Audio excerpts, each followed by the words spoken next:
Hello everyone. In this lecture, we will discuss about the changes taking place during muscular contraction. कि जब हमारी skeletal muscle contract करती है तो उस टाइम पर हमें उस मसल में क्या क्या चेंजेस देखने को मिलते हैं। एक चीज़ तो कॉमन ही है कि जब भी मसल कॉन्ट्रैक्ट कर रही है, सिंपल सी बात है, लेंथ उसकी कहीं ना कहीं क्या हो रही है, चेंज हो रही है। यानी कि फिजिकल चेंज तो कॉमन है ही कि उसकी जो फिजिकल है ना, लेंथ चेंज हो रही है। साथ ही साथ और भी बहुत सारे चेंजेस हमें देखने मिलते हैं, जैसे कि इलेक्ट्रिकल चेंजेस। अब इलेक्ट्रिकल से सीधे निकाल लो चार्जेस का, यानी कि पॉजिटिव चार्ज, नेगेटिव चार्ज। तो पर्टिकुलरली जो हमारी स्केलेटल मसल है ना, उसकी हमने कवरिंग देखी थी, आप सार्कुलेमा बोल सकते हो। उसके अंदर बाहर भी चार्जेस का भी एक चेंजेस होता रहता है, कभी अंदर पॉजिटिव है, कभी बाहर पॉजिटिव है, इस तरीके से। इसके अलावा हमारा हिस्टोलॉजिकल चेंजेस, जिसमें हम स्पेसिफिकली एक्साइटेशन कॉन्ट्रैक्शन कपलिंग पढ़ेंगे, जो कि बहुत ही इंपॉर्टेंट है। साथ ही साथ कुछ केमिकल और थर्मल चेंजेस भी हमें देखने मिलते हैं। इस स्पेसिफिक वीडियो में हम बात करेंगे इलेक्ट्रिकल चेंजेस की। अब इलेक्ट्रिकल जो चेंजेस है ना, मतलब वो आयंस वाले मैंने बता दिया कि कहीं पर पॉजिटिविटी ज़्यादा है, कहीं पर नेगेटिव आयन ज़्यादा है, तो वहाँ नेगेटिविटी हो गई। इस तरीके से ये जो हमारे इलेक्ट्रिकल चेंजेस हैं, ये दोनों कंडीशन में होते हैं मसल में। जब मसल रिलैक्स है यानी कि रेस्टिंग कंडीशन में, तब भी हमें चेंजेस देखने के लिए मिलती हैं कि कुछ आयन से अंदर बाहर जा रहे हैं सेल मेम्ब्रेन के थ्रू, है ना, इस तरीके से। साथ ही साथ जब मसल कॉन्ट्रैक्ट करती है एक्टिव कंडीशन में, तब भी ये चेंजेस हमें देखने के लिए मिलते हैं। So electrical changes in resting membrane condition, जब रेस्टिंग कंडीशन में है तब हम उसे बोलते हैं रेस्टिंग मेम्ब्रेन पोटेंशियल। पोटेंशियल तो आप समझ गए होंगे, चार्जेस से रिलेटेड। तो जो रेस्टिंग कंडीशन में है, रेस्टिंग मेम्ब्रेन पोटेंशियल। एंड ऐसे electrical changes that take place during active condition, this is called as action potential. इसमें हम बात करेंगे रेस्टिंग मेम्ब्रेन पोटेंशियल की, नेक्स्ट लेक्चर में हम कवर करेंगे एक्शन पोटेंशियल। तो हम स्टार्ट करते हैं रेस्टिंग मेम्ब्रेन पोटेंशियल से। जैसे कि इसकी डेफिनेशन या इंट्रोडक्शन तो आप लोग को क्लियर हो ही गया होगा कि ऐसे इलेक्ट्रिकल इवेंट्स हैं, इलेक्ट्रिकल चेंजेस हैं that take place in muscle during the resting condition, जो कि रेस्टिंग कंडीशन में होंगे। इसके साथ साथ अगर हम इसे डिफाइन करना चाहें तो we can define as the electrical potential difference across the cell membrane during resting condition. Resting membrane potential क्या है, देखो जैसे वर्ड में ही है रेस्टिंग मेम्ब्रेन पोटेंशियल, यहीं से वर्ड को देखो, मेम्ब्रेन पोटेंशियल, यानी कि एक इलेक्ट्रिकल पोटेंशियल डिफरेंस होगा किसके अक्रॉस, सेल मेम्ब्रेन के अक्रॉस। अक्रॉस को आप बोल सकते हो कि आर पार, मतलब सेल मेम्ब्रेन के अंदर और बाहर जो चार्जेस का डिफरेंस है रेस्टिंग कंडीशन में, उसे ही हमने बोला है रेस्टिंग मेम्ब्रेन पोटेंशियल। और इस कंडीशन में आपकी जो सेल मेम्ब्रेन है, यहाँ हम स्पेशली मसल की बात कर रहे हैं, है ना, नर्व में भी एक्चुअली यही सिस्टम चलता है। रेस्टिंग मेम्ब्रेन पोटेंशियल में चाहे मसल हो चाहे नर्व हो, सेल मेम्ब्रेन के अंदर मोर नेगेटिविटी डेवलप होती है और बाहर मोर पॉजिटिविटी, मतलब बाहर पॉजिटिव चार्ज ज़्यादा रहेंगे, अंदर नेगेटिव चार्जेस ज़्यादा रहते हैं। इसके बाद अगर हम आगे देखते हैं इसका ionic basis of resting membrane potential, मैंने बताया ना आयंस मतलब वही चार्जेस, किसी आयंस में पॉजिटिव चार्ज रहेगा, किसी में नेगेटिव। जैसे क्लोराइड उनमें नेगेटिव है, सोडियम और पोटेशियम उनमें पॉजिटिव है। मेनली ये 3 आयंस ही रहते हैं इन सारी चीज़ों के लिए रिस्पॉन्सिबल। हम एक एक से देखते हैं कि कैसे ये डेवलप होता है। तो अगर हम देखें, जैसे मैंने बता ही दिया है कि इसका डेवलपमेंट कैसे होगा, development and maintenance of resting membrane potential किस वजह से होता है, by the movements of ions. ये देखो आयन के कॉन्टिन्यूसली मूवमेंट होंगे। जैसे मैंने बताया था ना कि अगर ये सेल मेम्ब्रेन यहाँ से मान लो पॉजिटिव बाहर जा रहा, कभी यहाँ से नेगेटिव अंदर आ रहा, इस तरीके से। तो इनके मूवमेंट्स की वजह से क्या होता है, एक आयोनिक इम्बैलेंस, है ना, क्या डेवलप होगा, it result in development of ionic imbalance, ionic imbalance across the cell membrane. Ionic मतलब आयंस और इम्बैलेंस, देखो अगर बैलेंस हो जाता, कहने का मतलब ये कि हमने ये देखा क्या यहाँ आयन मूवमेंट कर रहे हैं और 50 ही अगर पॉजिटिव आयन बाहर हैं और 50 ही पॉजिटिव अंदर हैं, तब तो बैलेंस वाली स्टेट थी, तब तो कुछ होना ही नहीं था। यहाँ है इम्बैलेंस, मतलब देखो पॉजिटिव चार्ज बाहर ज़्यादा है, अंदर कम है, और नेगेटिव जो चार्जेस रहेंगे, जो आयंस रहेंगे, अंदर ज़्यादा है और बाहर कम है। दैट्स वाई अंदर डेवलप होती है नेगेटिविटी, आप बोल सकते हो मोर नेगेटिविटी, और बाहर डेवलप होती है मोर पॉजिटिविटी। तो ये किस चीज़ में रिजल्ट करता है? It result in the development of more positivity outside the cell, ये देखो बाहर ज़्यादा पॉजिटिविटी है, and development of negativity inside the cell, cell के अंदर नेगेटिविटी डेवलप हो रही है। अब आखिर ऐसा हो क्यों रहा? इसके मेनली दो कॉज हैं। जो सबसे पहला कॉज है that is sodium potassium pump, इस आयोनिक इम्बैलेंस के, है ना, कि ये इम्बैलेंस क्यों हो रहा कि बाहर पॉजिटिव है अंदर नेगेटिव है। सबसे पहला कॉज है सोडियम पोटेशियम पंप। यहाँ पर ही मैं से थोड़ा सा एक्सप्लेन करूँगा, अगर डिटेल में आप लोग देखना चाहो तो मैंने इसे पहले ही एक्सप्लेन किया है सेल वाले, उसमें हमने देखा था ना जब transport across the cell membrane. तो अभी सिर्फ हम ये देखेंगे कि ये कैसे अंदर नेगेटिविटी और बाहर पॉजिटिविटी कॉज कर रहा, यानी कि रेस्टिंग मेम्ब्रेन पोटेंशियल। तो इस तरीके से अगर हम देखें, जैसे यही है, ये हमने ले लिया कि मसल सेल है, ये होगी उसकी सेल मेम्ब्रेन।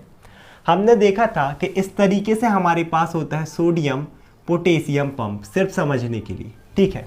और ये पंप क्या करता है, यहाँ पर हम लिख लेते हैं इसे, ये है हमारा सोडियम पोटेशियम पंप। मैंने बताया था ना कि हमारी बॉडी की जितनी भी सेल हैं, हर सेल में सोडियम पोटेशियम पंप प्रेजेंट होता है ना, है एक कैरियर प्रोटीन। और ये क्या करता है, सेल के अंदर से 3 सोडियम आयंस को बाहर पंप करेगा, इन्हें क्या करेगा, अंदर से बाहर पंप, और 2 पोटेशियम आयन को बाहर से अंदर पंप कर रहा। अब ध्यान से समझना, सोडियम में भी पॉजिटिव चार्ज है, पोटेशियम में भी पॉजिटिव चार्ज है, तब तो आप बोलोगे सर ये तो बैलेंस वाली स्टेट है, नहीं, इम्बैलेंस वाली स्टेट है। क्यों? भले ही दोनों में पॉजिटिव चार्ज है, लेकिन जो ज़्यादा पॉजिटिव देखो अंदर से बाहर ज़्यादा जा रहे हैं, 3 जा रहे हैं ना, यहाँ से सिर्फ 2 ही आए, अगली बार फिर यहाँ से 2, यहाँ से 3 जाएंगे, यहाँ से फिर 2 आएंगे, फिर ये 3 को बाहर फेंकेगा, अंदर सिर्फ 2 आ रहे हैं। यानी कि हर बार अंदर क्या हो रहा है, एक पॉजिटिव चार्ज कम होता जा रहा है। मतलब हम देखें तो अंदर कहीं ना कहीं नेगेटिविटी बढ़ती जा रही है, और बाहर देखो हर बार एक पॉजिटिव जा रहा, हर बार एक पॉजिटिव बढ़ रहा है ना। इस तरीके से बाहर डेवलप होती है मोर पॉजिटिविटी और अंदर डेवलप होती है मोर नेगेटिविटी, और ये रिजल्ट करता है development of resting membrane potential में। इसके साथ साथ एक तो ये कॉज है, डिटेल में पढ़ना है तो आप सेल वाले उसमें देख सकते हो ना, स्ट्रक्चर ऑफ सेल मेम्ब्रेन या ट्रांसपोर्ट में मैंने से बताया है। दूसरा जो कॉज है वो रहेगा selective permeability of cell membrane. अब एक्चुअल में जो हमारी ये खुद सेल मेम्ब्रेन रहेगी ना, ये सिलेक्टिवली परमिएबल होती है, मैंने पहले ही बताया। तो ये कुछ आयंस को ही अपने से अंदर बाहर जाने देती है, बाकी को अलाउ नहीं करती। उस वजह से भी यहाँ पर अंदर हम देखें तो नेगेटिविटी और बाहर पॉजिटिविटी डेवलप होगी। कैसे, इसको हम अच्छे से समझते हैं। अब जो हमारी सेल मेम्ब्रेन की परमिएबिलिटी है, ये मेनली डिपेंड करती है हमारे ट्रांसपोर्ट चैनल्स पर। देखो जैसे बट का नाम ही है ट्रांसपोर्ट चैनल, यानी कि ये हमारी इस तरीके से सेल मेम्ब्रेन, इसी में इस तरीके से प्रेजेंट होते हैं कुछ चैनल, और नाम क्या हमने दिया, ट्रांसपोर्ट चैनल। यानी कि ऐसे चैनल जो कि इस चीज़ के लिए रिस्पॉन्सिबल होंगे, ट्रांसपोर्टेशन के लिए। तो कुछ चीज़ें सेल के अंदर से बाहर जाएंगी और कुछ बाहर से अंदर जाएंगी। तो अब ये जो 2 ट्रांसपोर्ट चैनल है ना, 2 मेनली हमारे पास 2 चैनल रहते हैं इम्पोर्टेंट। एक रहेगा लीक चैनल और एक हमारा रहता है चैनल फॉर मेजर अनायंस। तो स्टार्ट करते हैं चैनल फॉर मेजर एनायन से। अब देखो यहाँ पर एक और वर्ड आया अनायन, थोड़ा सा ना आयंस तो पढ़े होंगे। एनायंस क्या होते हैं? एक आपने सुना होगा कैटायन और एक ही होता है एनायन। कैटायन का मतलब होता है पर्टिकुलरली ऐसे आयन जिनमें पॉजिटिवली चार्ज हो, है ना, मतलब जो पॉजिटिवली चार्ज पार्टिकल्स हो। और एनायन का मतलब होता है ऐसे आयन जिनमें नेगेटिव चार्ज हो। तो ऐसे जो नेगेटिव चार्ज वाले आयन ना, स्पेसिफिकली ऐसे सबसे इंपॉर्टेंट है प्रोटीन। अब ये जो चैनल है ना, नॉर्मल कंडीशन में, रेस्टिंग कंडीशन में या तो एब्सेंट होते हैं या फिर क्लोज होते हैं। इस तरीके से सेल मेम्ब्रेन में अगर हम बना लें, या आप इसको भी देखो, ये है ना सेल मेम्ब्रेन, इस तरीके से। अब यहाँ पर क्या होगा, जैसे प्रोटीन मैंने बताया, हमने देखा भी था राइबोसोम वाले वीडियो में, जिसे हमने प्रोटीन फैक्ट्रीज कहा था, क्योंकि वही थी responsible for the production of protein, है ना। एक protein molecules particularly 20 amino acid से मिलकर बन रहा था। 10 नेसेसरी थे, 10 अननेसेसरी। मैंने बहुत अच्छे से राइबोसोम वाली वीडियो में एक्सप्लेन किया है। तो उसी में हमने देखा कि भाई प्रोटीन बनता है इस तरीके से सेल के अंदर, ऐसे बहुत सारे प्रोटीन बनेंगे। अब ये जो पर्टिकुलरली सेल मेम्ब्रेन है, ये है इम्परमिएबल इनके लिए। देखो रेस्टिंग कंडीशन में या तो वो चैनल्स क्या हैं, एब्सेंट है या फिर क्लोज्ड है। मतलब ये जो प्रोटीन है अंदर से बाहर नहीं जा सकता, और भी कुछ सब्सटेंस होते हैं। तो इस तरीके से क्योंकि ये अंदर ही रहेंगे और सब में नेगेटिव चार्ज है तो अंदर नेगेटिविटी डेवलप हो जाती है, मीन्स वही वाली कंडीशन। इस तरीके से हमने देखा था ना, ये अंदर नेगेटिविटी बाहर पॉजिटिविटी, मीन्स ये किस चीज़ में रिजल्ट करता है, it result in the development of resting membrane potential. इसके बाद जो हमारे दूसरे चैनल हैं that are leak channels. Leak पहले समझो, लीकेज, पानी की लीकेज सुनोगे ना, छत से लीक हो गया, यहाँ से लीक हो गया, मतलब उसमें हम एनर्जी नहीं लगा रहे हैं, अपने आप जो चीज़ लीक हो, तो ये आता है पैसिव में। अब इसमें क्या होगा, कंसंट्रेशन ग्रेडियंट के थ्रू, जैसे मैंने ट्रांसपोर्ट बताया था, ज़्यादा से कम में। तो नॉर्मल कंडीशन में हमारी सेल है, उसके अंदर और बाहर जो आयन्स है ना, चाहे वो पॉजिटिव हो नेगेटिव, मतलब ये डिस्ट्रीब्यूटेड रहते हैं अनइक्वली, है ना, इक्वल नहीं मतलब अनइक्वल रहते हैं, कुछ अंदर ज़्यादा है कुछ बाहर ज़्यादा। मेनली 3 टाइप के आयन, एक रहेगा सोडियम, एक पोटेशियम और एक रहता है आपका क्लोराइड। अब इसमें से जो पर्टिकुलरली सोडियम है और क्लोराइड है वो आपके बाहर ज़्यादा रहते हैं। यहाँ पर हम देखें sodium and chloride are more outside, ये बाहर ज़्यादा डिस्ट्रीब्यूट है, और जो पोटेशियम है वो अंदर ज़्यादा डिस्ट्रीब्यूट रहेगा इस तरीके से। बट जब हम रेस्टिंग कंडीशन की बात करेंगे तो जो चैनल्स क्लोराइड आयन के लिए रहेंगे ना, मान लो यहाँ क्लोराइड आयन है, इसके लिए एक चैनल है। नॉर्मल कंडीशन में क्लोराइड वाले पूरे क्लोज रहते हैं रेस्टिंग कंडीशन में, इसीलिए हम क्लोराइड आयन की बात नहीं करेंगे। अब सिर्फ बचे सोडियम और पोटेशियम। अब एक चीज़ ध्यान देना, ये पैसिव वाली प्रोसेस है, हाँ, सोडियम पोटेशियम पंप नहीं कि 3 सोडियम को अंदर से बाहर पंप कर रहा और पोटेशियम को बाहर से अंदर, ये पैसिव वाला है, कंसंट्रेशन ग्रेडियंट से चलेगा, उसके एकदम ऑपोजिट। क्योंकि सोडियम बाहर बहुत ज़्यादा है तो सोडियम अंदर डिफ्यूज़ करेंगे बाहर से अंदर, और पोटेशियम क्योंकि देखो अंदर बहुत ज़्यादा है तो ये अंदर से बाहर डिफ्यूज़ करेंगे।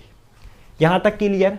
अब तब भी आप लोगों के लिए इसमें दिक्कत क्या है भाई, पोटेशियम जो है अंदर से बाहर जा रहा तो सोडियम भी तो बाहर से अंदर आ रहा, एक सा रहेगा लेवल नहीं। फिर से समझने वाली चीज़ है, समझने वाली चीज़ ये है कि जो पोटेशियम चैनल के है ना, जो पोटेशियम के लीक चैनल्स, वो तो रेस्टिंग कंडीशन में टोटली ओपन रहते हैं completely. In resting condition all potassium channels are open. तो पोटेशियम क्या होगा, अंदर से बाहर जाता जाएगा, ये देखो बहुत सारे चैनल है अंदर से बाहर जा रहा, और कैसे हायर कंसंट्रेशन में, यहाँ से भी यहाँ से भी यहाँ से भी। बट जो सोडियम के लिए लीक चैनल्स हैं वो मोस्टली, ये देखो मान लो यहाँ पर भी एक चैनल था सोडियम के लिए, यहाँ पर भी था, लेकिन रेस्टिंग कंडीशन में सारे लीक चैनल्स ऑलमोस्ट, बहुत सारे चैनल बंद होते हैं, कुछ ही चैनल्स ओपन होते हैं इस तरीके से। तो अब सोडियम क्या होगा, सोडियम बाहर से अंदर तो आएगा, sodium transport from outside to inside, लेकिन देखो यहाँ से कितने सारे बाहर जा रहे हैं, यहाँ से सिर्फ एक ही अंदर आ रहा, बहुत ही लिटिल अमाउंट अंदर आएगा। तो सोडियम आउटसाइड टू इनसाइड तो मूव कर रहा है लेकिन बहुत ही लिटिल अमाउंट में। तो अब देखो फिर से क्या हो रहा कि जो पॉजिटिव चार्ज है ना वो बाहर ज़्यादा जा रहे हैं और अंदर कम आ रहे हैं, मतलब यहाँ पर फिर से जो पॉजिटिव चार्ज हैं धीरे धीरे कम हो जाएंगे और बाहर पॉजिटिव चार्ज ज़्यादा हो जाएंगे। मीन्स अंदर डेवलप फिर से होगी नेगेटिविटी और बाहर फिर से डेवलप हो जाएगी पॉजिटिविटी, और यही क्या कंडीशन कहलाती है, रेस्टिंग मेम्ब्रेन पोटेंशियल। तो ये था role of sodium potassium pump, साथ ही साथ selective permeability of cell membrane का development of resting membrane potential में। आज के लेक्चर में इतना ही। In next lecture we will cover the action potential. I hope आप लोग वीडियो समझ में आया होगा। Thank you so much everyone.